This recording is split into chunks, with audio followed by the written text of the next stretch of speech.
So hello, everyone. Hello. Okay, that snow's got you sleepy. Hello, everyone. Hello. Oh, there we go. Getting more with it there, right there. My name is Dave, and I hope today that if you're a guest with us, no matter who you are, that you feel right at home here at Hope Christian Church. And also want everyone to know, no matter where they're at, that everyone's important, everyone's welcome at Hope Christian Church. Whether you're in the East Room, out in the parking lot, here in the West Room, or if you're listening online, we're just thankful to be able to come together and worship God. This old world we live in, hello, is one messed up place, okay? And I mean to tell you, if you haven't noticed that, you're Rip Van Winkle, man. Somebody needs to wake you up. So you've been sleeping for a good while. But everybody's world has been turned upside down. I mean, upside down. There's no way about it. But for followers of Jesus, really following Jesus, it's like this is no surprise. This is no surprise. You know that anything man-made can come to an end.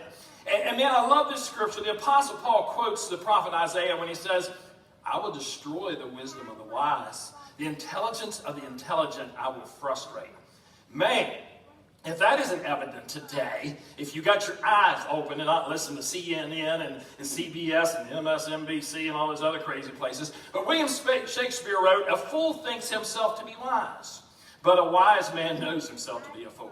Okay? So, if we just trust God and use our God-given critical thinking skills, which mercy, we need to teach people that today. Then, instead of blindly following those who, with their prideful lies and greed, these so-called experts who have this world in turmoil, your life's going to be a lot better. So what I'm trying to say is keep your eyes open. I shared this a while back, but it wasn't too long ago, a year ago, a year and a half. My dad said, you don't know who to trust these days. And I remember saying, Dad, I know who not to trust these days. And you're like, how do you make that decision, Dave? Well, here you go. You don't trust people who have lied to you time after time after time. If you do, I'm sorry, but man, you've got to wake up. Or people who receive large sums of money for the work that they are doing, because the person who you're indebted to, you will follow, you will obey, you will do what they tell you to do. And you don't trust those who receive those large sums of money from a crooked government. You don't trust people who cannot admit that, hey, I made a mistake. I was wrong about that. So, if we just do a little bit of research, and open up your eyes and do a little bit of research, and we're honest with ourselves, we will see that our healthcare agencies that are led by this government have led us wrong in many ways. And this is a good thing, really, if you're hearing this today, to realize that you've gotten some wrong information. Our government, sad to say, falls into this situation. You've been lied to many times. A lot of money's ruling people. Be careful who you listen to. With a little research, we can see that it's far worse than what I'm saying this morning. Okay? It is. It's far worse than what I've said. And sometimes you think, am I in a dream? I hear a lot of people say, this is like some movie or something. It's so crazy, you almost can't believe what's going on today. And so I'm just warning you, be careful what you hear. And you're like even trusted entities, which we shouldn't have trusted for many years, like the CDC, the FDA, the NIH, and the WHO, the WHO? Yeah, the WHO. Because they're using fear to control people. And that breaks my heart. I've seen people living in fear, man. They're crippled. They are paralyzed because of fear. And it's time that we as Christians rise above the fear and live joy-filled lives. Hey, there's joy in the house of the Lord today. Didn't you like that song? Man, yeah, I was loving it. And so it's sad to say that Washington, D.C., and as I like to call it, the District of Corruption, you can see the things are bad there. They are. This is no, oh, come on, Dave. No, they are. And so I'm glad to see, if you look, that the truth is coming out. Whoa, the truth about things that we've been told for the past few years, it's coming out. I'm telling you, you don't take a whole lot, but you got to do some studies. Studies are coming out showing that the lies, the many things that we were told to do, did not work at all. They actually cause more harm. I was watching a program, and this was pretty interesting. This person went back to say, how do you trust these people? Showed politicians and certain health experts, and they showed a clip of when this person said this, and then, woo, they turned around and said this, and they said this, and they turned around and said the exact opposite. And it went back through many of these things to show we've been lied to, and if they were wrong, they were too prideful to say, okay, we made a mistake on that. And so we need to realize this. But I'm watching this lady reporter go out into the streets, and I believe it was in New York, and she was asking people about certain things. And I'm sitting there going, I am amazed at the ignorance of people who are just blindly following everything. I mean, they have no idea what's going on in the world. I mean, I was amazed. So then she asked this one young man, this young adult, something concerning a certain health official. I won't mention his little name because everybody knows that little man. But she was asking, do you trust this person? And this guy said he trusted him. And she went on to say, so do you trust him after he has been wrong every time and listed all these things and has lied to us? And his answer just blew me away because it's so sad that this is the way a lot of Americans are. His answer was, well, who else do we have to trust? I'm thinking, that's a dangerous attitude. Yet it's the one that Americans have been conditioned, it's the way we've been conditioned to think. I tell you what, you need to tell the government how you think, not let the government tell you how to think. And this is not an anti-government sermon today, even though it pretty much seems like it is, because God did set up that we are to have a government, but we the people have failed. And we blame the government, but who put them in there? That's all I got to say. You know, who keeps putting these people in there? Church, God never wants us to follow blindly people just because they claim to hold this position or that position. Jesus said when the blind lead the blind, they both fall into the pit. You know, and so we need to make sure that we're awake. Now, I said all these things just to purposely ruffle your feathers, okay? That's what I did today. I purposely tried to ruffle your feathers. Because in this crazy world, here's what I love. God is still in control. God is still in control. Not man, not those guys who think that they rule the world, but God is in control. And He is where we should place our faith. That's where our faith needs to be. And so during these crazy times, we're in the sermon series that says, carry on.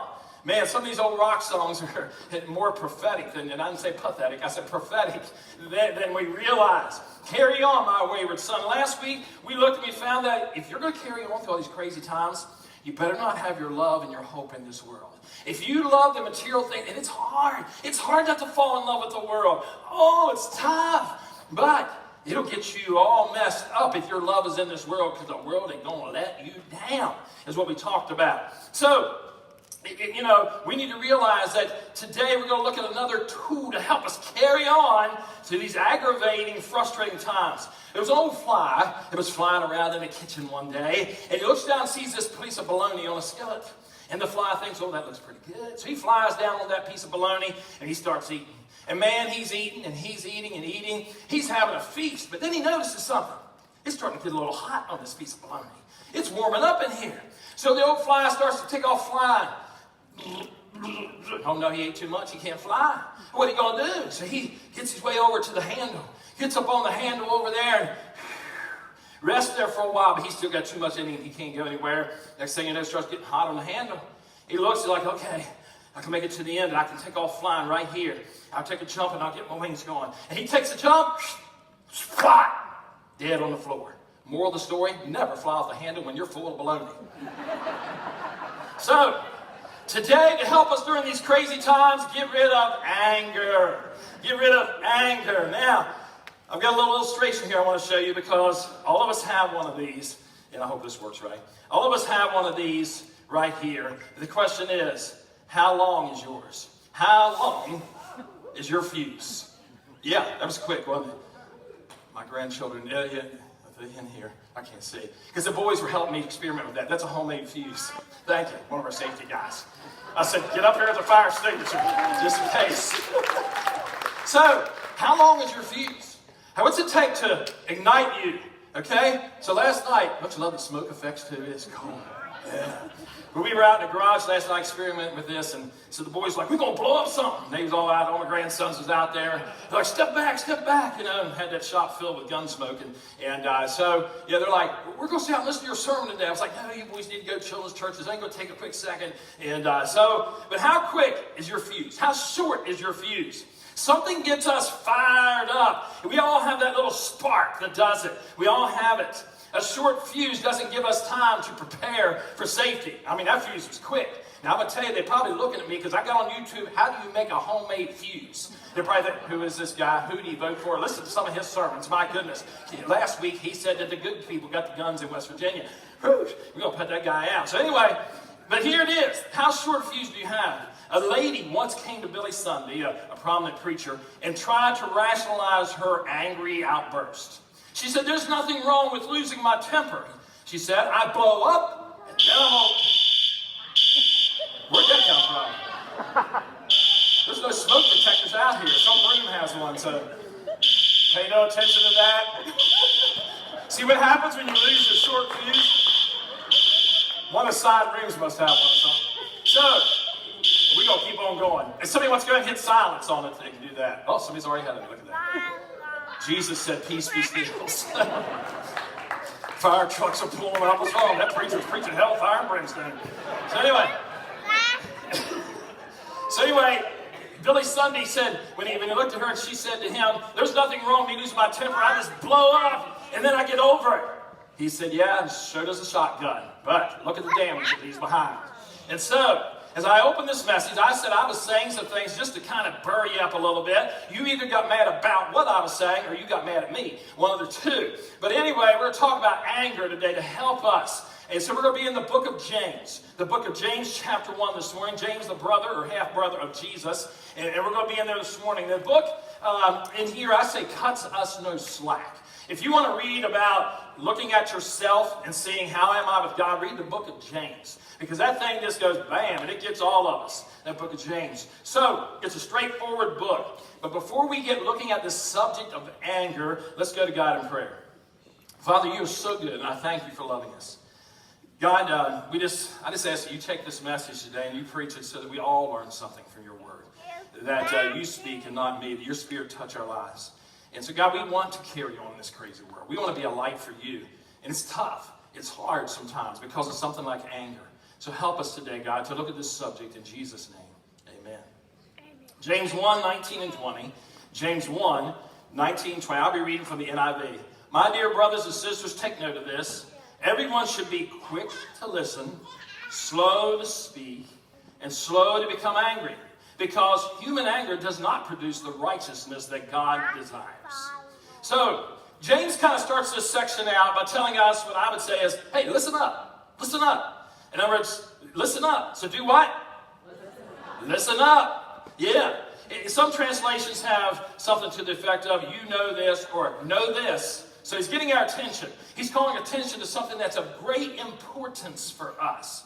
This is something that is worth our attention as a believer and a follower in Jesus. And so he's sort of saying, don't be lulled to sleep, everything around you, but kind of listen up. And as we listen up, we realize that he's saying it is important to be quick.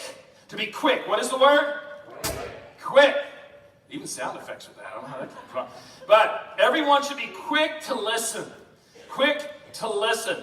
You know people who don't listen. Do you know people, some of y'all are looking at your kids or thinking about, yeah, I know some people who don't listen. Wives are looking at their husbands saying, yeah, I know people who don't listen. And when you're trying to have a conversation with somebody and you realize they're not listening, you're just like, forget it, man. You know, you're wasting your time. Now, back in high school, the guy who was my coach in there at Paul also taught social studies or history. And what he would do was, he's like, look, if y'all behave yourself, each chapter, I will write the outline on the board. All you've got to do is pay attention in class, copy this outline, and when it comes time for the test, I'll let you use your notes. But there was sometimes that somebody was carrying on. When they carried on, he was like, okay, guys, this chapter's yours. You outline it yourself. You do your own test. So we found out it was wise to be quick to listen.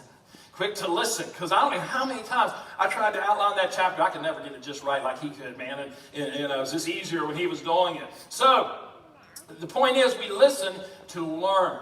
It is wise to listen. Proverbs 17:28 says this, even fools are thought wise if they keep silent, and discerning if they hold their tongues. And so remember that. That's something to remember. Listen up, be quick to listen, and be slow. Say slow. Slow. Slow to speak, slow to become angry. Slow to speak does not mean that you talk like this all the time. If it does, I'm the biggest sinner it ever was. Anyway, there are times when someone, when I'm telling someone something, actually you think I talk fast, my brain is faster than my mouth, and it goes, my brain's in second gear, and people are like, what were you saying? Because I'm already jumping in a gear, not taking them to the gear with me. So, I need to sometimes slow that down. But when we think about this, to be slow to speak means to take time before you speak. Taking time to seek wisdom. And so we got to realize what's the consequences of the words I'm going to say. Now, does anyone else have a problem with this? Do you speak before you really should? Anybody have that problem? A few of you are honest out there. Some of you are not being honest. And I find myself doing this, especially when talking with my wife, Tammy. And when I do not wait, because sometimes I jump right in before she finishes with a quick response. And then, I usually make a fool of myself because I'm like, Dave, you stupid idiot. You should have just waited to answer this thing. But there you went. You weren't slow to speak. And then he says, be slow to be angry. Slow to become angry. There it is, anger. In this crazy world, if we're going to carry on, if we're going to be a light for Jesus, then we need to be slow to anger. Slow to anger. Exodus 34, 5 through 6. Exodus 34. God describes himself here. Then the Lord came down in the cloud and stood there with him, that's Moses, and proclaimed his name, the Lord. He passed in front of Moses, proclaiming, and here's the Lord, the Lord, the Lord, the compassionate and gracious God, slow to anger, abounding in love and faithfulness. Wow. Jake and I were talking last week about this, and he said right there's a description of God. Sometimes, especially the Old Testament, we're like, man, God's a big bad zapper. He got mad like that. Boom. He ready to take people out. But here, look what he says about himself. The Lord describes himself. The compassionate and gracious God, slow to anger, abounding in love and faithfulness. So I'm going to tell you, if you're out there thinking, I'm no good, God can't love me, that's a lie from Satan. Because God said, no, that's not me. I'm here to help you. Do we spit in his face? Absolutely not. Because he might be slow to anger, but he does get angry. We'll talk about that in a little bit. And so if we are to be like our Father, then we must be slow to anger. Not a short fuse like we saw this morning. And James is telling us, listen up. Be quick to listen, slow to speak, and slow to become angry. And how do we do this? How do we do it? You're like, yeah, how do we do it? How do we do it? Lengthen your fuse. Lengthen your fuse. I was actually going to make a longer fuse, but I'm like, that took enough work to make that one. And as quick as that gunpowder was, I didn't have the right stuff to slow it down. I don't know if I could have got us a longer one. It's like the whole place would have been just fogged in here. But when I get passionate about something, and I don't lengthen my fuse, then it causes problems. But when I lengthen my fuse, it gives me time to think and respond to the situation and how to handle the situation. We all have a fuse. As followers of Jesus, we must have a long fuse. Okay? And why do I want to lengthen the fuse? James 1:20 we already read. Because human anger does not produce the righteousness that God desires. Okay? Now, you ever seen sometimes people when they get angry, they look ugly? I mean, look up here at these pictures right here and see, when people get angry, they look ugly. You ever seen it? If you know the person, they get angry, you're like, oh my goodness, that's like the ugliest thing I've ever seen in my life. That's ugly. And you've seen it. And it mostly puts me in mind of this fellow right here. No, not me. That's me right there. Yeah, the anger, like an animal or something. Okay, you can take the picture down. But, that's not attractive, and neither does it help you in your trying to get your point across. Mostly you just turn people off. Done. I'm done. I don't want to talk. You're going to talk like that. And so if we're going to produce the righteousness that God desires, we can't be quick to get angry. To help us be slow to anger, we need to realize this very important thing. And right here is the big one. Okay, you ready? Anger is a symptom. Okay? You got problems with anger? It's a symptom. It's a symptom. Jason sent me a blog that he'd written some time back, and he got the information from a friend who was an elder at his previous church. And this elder was a Christian psychologist or psychiatrist? Psychologist, Christian psychologist. And had a lot of this in here. And that's absolute truth. Anger is a symptom. You will never control your anger until you get to the real root of what's going on in your life. James 4, 1 through 4. James writes this here. It says, what causes fights and quarrels among you? Don't they come from your desire that battle within you? You desire, but you do not have, so you kill. You covet, but you cannot get what you want, so you quarrel and fight. You do not have because you did not ask God. And when you ask, you did not receive because you asked with the wrong motives, that you may spend what you get on your pleasures. You adulterous people, don't you know that friendship with the world, hello, last week's sermon, means enmity with God? Therefore, anyone who chooses to be a friend of the world is an enemy of God. Wow. Anger is a symptom of a deeper issue in your life. So we need to examine our lives and see what causes the anger in our life. Now, I've mentioned a study entitled More for a good while. We haven't got into it yet, but we're planning on it. It's a study through the book of Ephesians. And in the first study, there's something powerful in there. And it's called from the root to the fruit. The root to the fruit. Picture, if you would, a tree with fruit on it. And if in your life you have bad fruit, anger, self-doubt, depression, anxiety, really any sin that you can think of. When that starts happening in your life, you need to sit there and think about the roots. In other words, there's a picture of a tree, picture it, and here's the roots. The roots are, what has God done, what do I believe about the nature of God? From the very roots. Now, if I'm going through some rough stuff, go back and look, what do I believe about the very nature of God? I believe he is what we read, he said he was. And then that trunk coming up is, what has he done through Christ in me? What has Christ done for me? That's the root. You're looking at it. Who am I as a result of that? And what do I believe about myself that is not true is the fruit. So if you have bad fruit, then take it backwards. Okay? I've got anxiety. Why do I have anxiety? Who do I believe God is?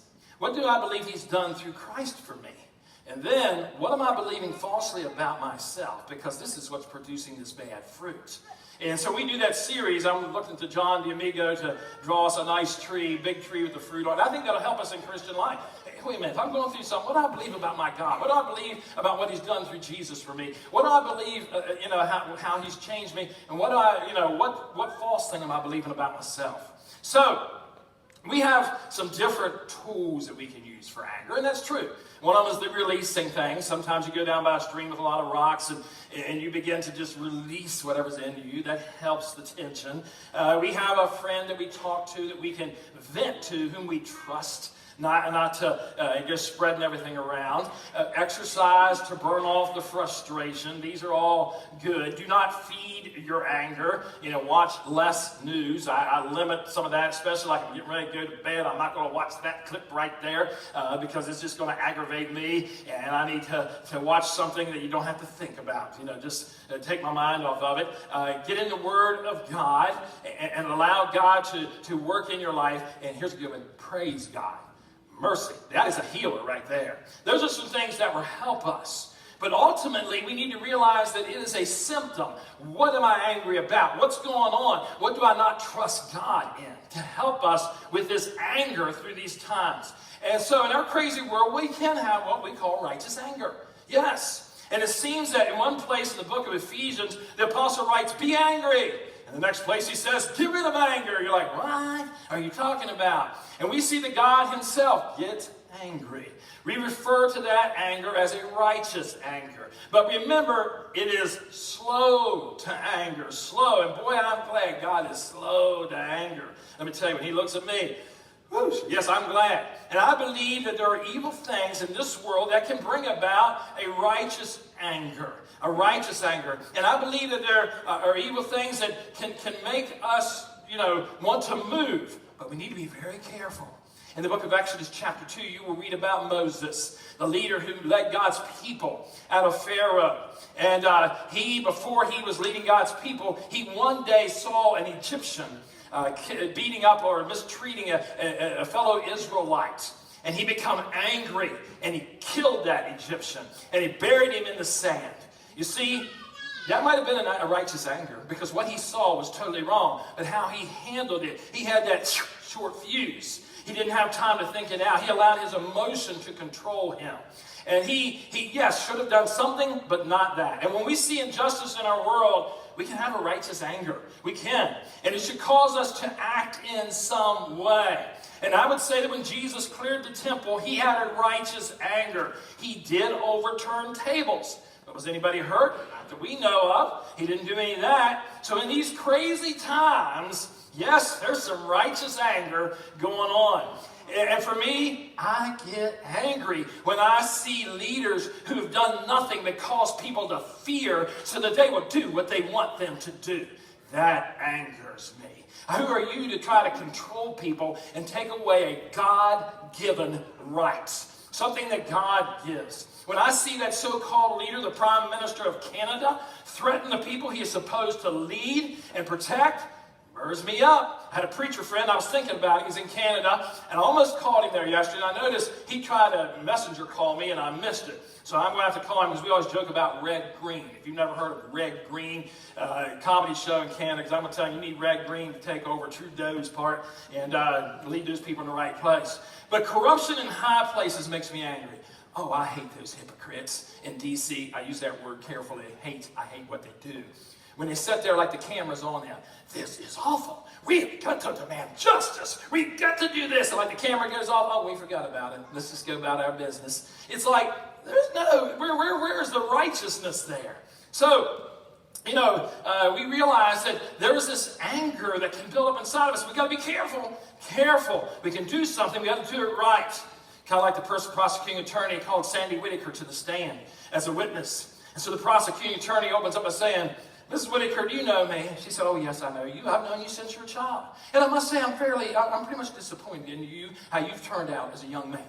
I mean, you lie.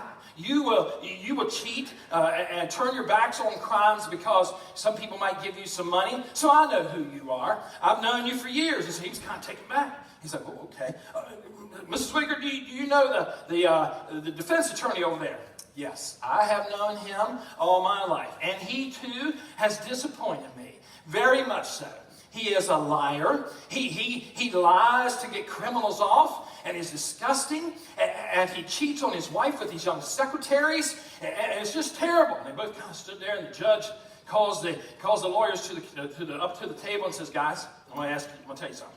If any of you yahoos ask her if she knows me, I'm going to put you both in jail for contempt of court. Sandy was just being honest. Anyway, she's like, I never had that happen. What are you talking about, Dave? But anyway, it troubles me when I see that a government, it wants to control our children. Our innocent children. That just drives me nuts. I mean, especially through this virus. We used our children as shields. And man, I could go into depth there, but I'm not going to. And I could give you illustration. Even after we have proven that this virus really doesn't affect children that dangerously. It's there. I'm sorry. It's there. It's been proven. But they use the children against the parents' will now to do certain things. And they don't care how much psychological damage has been caused by this. And you're going to see in the future how much more. And yes, that makes me angry. That troubles me. I believe a parent has more rights than a government. The parent who has a true love for their own child knows more what's best than a federal government. I believe that with all my heart.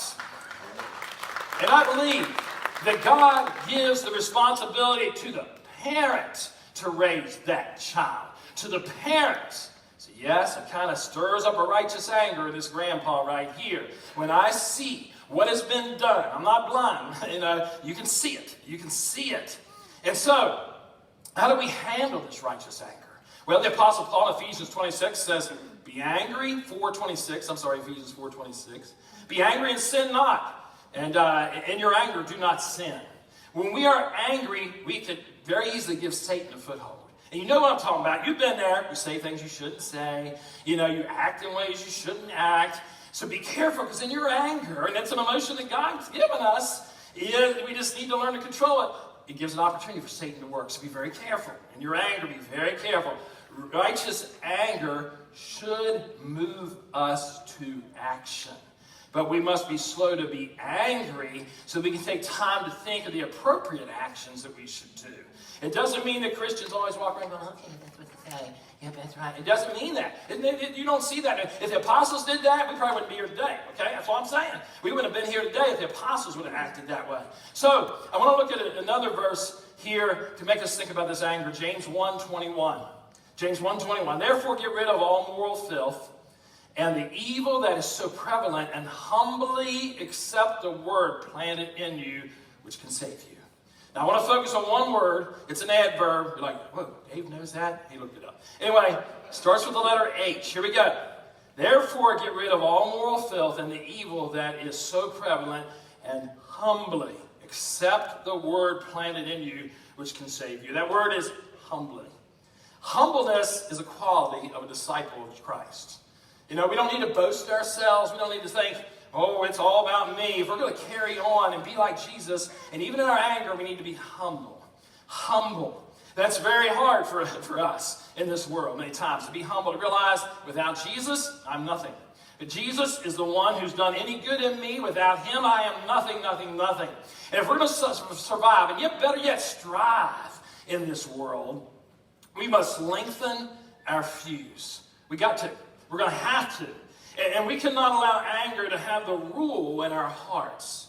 Abraham Lincoln's Secretary of War, Edwin Stanton, was angered by an army officer who accused him of favoritism. Stanton complained to Lincoln, who suggested that Stanton write the officer a sharp letter. Stanton did, and showed the strongly worded letter to the president. So Abraham Lincoln said, so what are you going to do with it? And surprised, Stanton replied, I'm going to send it to him. That's what I'm going to do. Lincoln shook his head. You don't want to send that letter to him. Put it in the stove. That's what I do when I've written a letter while I was angry. It's a good letter, and you had a good time writing it, and now you feel better. Now burn it and write another one. Wow. Pretty powerful words of wisdom in our lives. If we're going to survive, because it is tough. Oh, at least I'm thinking for myself. I mean, I can get angry about all the corruption and all the control and all the fear and how people are just being led around. But if I come out as an angry man all the time, people are like, what? You going to show me Jesus? You're just angry all the time. You don't see the joy in our lives. And man, that joy is important. We got Jesus, and hey, this whole world going to burn anyway. This stuff these people want to take with them, all this money they think they're making. Some of them might look like, you know, I'm looking at you and I'm thinking, you ain't got much longer. You're going to be laying in a casket. I'd be thinking about my relationship with Jesus, not how much money I'm going to make through some of this stuff. You know, just honestly speaking there, Jesus is the answer. We need to listen up. This is important. Be quick to listen. It's hard to do sometimes. Slow to speak. Slow to be angry. And lengthen that fuse. Look for the root that's causing the anger. And then go to God with that. Be humble. You know, I'm thankful for what God's doing in people's lives. I get thrilled when I hear stories from folks within the church and places, how they're doing this or how they're serving in this way. That blesses my heart. It blesses my heart. And, you know, we got some loved ones today who are hurting. I mean, Julie Crawford's mom has passed away. And so, you know, I know she'd appreciate your prayers. Also, Christy is it really Freeze or Fries? Say it. I heard freeze, I heard fries. So anyway, her brother passed away. So keep her in your prayers. Scott's wife, her brother passed away. And so when we're always angry, how do we minister to people who are hurting like that? You know, we want to minister. And I got to share this story only because I think it's neat. But I was out visiting Carl and Vicki Haynes the first part of the week. And went in there and her daughter Jessica said, yeah, Dad said last night he was hearing angels sing. Carl's pretty much sometimes, I went to visit, he was halfway asleep. Vicky said, you going to sleep through your company? I said, let him sleep. And he said, I heard angels sing. Now, if you know Carl Haynes, he's very laid back. He don't get excited about anything. And she said, you did? What were they singing? He said, hallelujah. So, I think probably because a godly man who's at peace with God can hear angels singing. And whether they were real angels singing or whether it was something he was thinking about, it just shows his heart. How powerful. And don't you want that peace? Don't you want the world to have that peace? Because this whole world's going to end with all of its junk, stuff that aggravates me, and I don't want to see us losing our freedom. I don't want my grandchildren losing their freedom. But yet, the freedom that we have in Jesus Christ can never be taken away. can never be taken away. If you don't know Jesus today, I'm telling you, today is the day to make that decision. We're going to sing this song, and when we sing it, we just need to think about our relationship with Christ. And if you want to make that decision today, I'll be down front. We'll have prayer partners in all four corners of the building, and you can go to pray with them. And if you're here today to make that decision and to be baptized today, we're ready to do that, whatever your decision is. But certainly today, we need to be very careful to guard against that thing. If we're going to carry on, to be able to guard against that thing called anger that likes to stir up within us, to make sure we lengthen that fuse and we do become angry, it's a righteous anger. It's because something against others or God that are being affected. And we want to make sure we have the right attitude. And sometimes I get up here and preach and people's like, that sermon. I'm thinking, yeah, I know. It's easy for me to preach it, but I got to live it too. And many of these sermons are tough for me. I'm just confessing it right now. I'm working on myself because I don't want to be a hypocrite saying, yeah, man, I got that one. I work on that stuff myself. And you don't know Jesus. He's worth everything you'll go through on this earth. Let's be standing. I'm going to pray, and then we're going to sing. And if you have a need, why don't you come? Father, you are amazing. You're an awesome God. God, I thank you that you've shown us that even though, I thank you, you're slow to anger.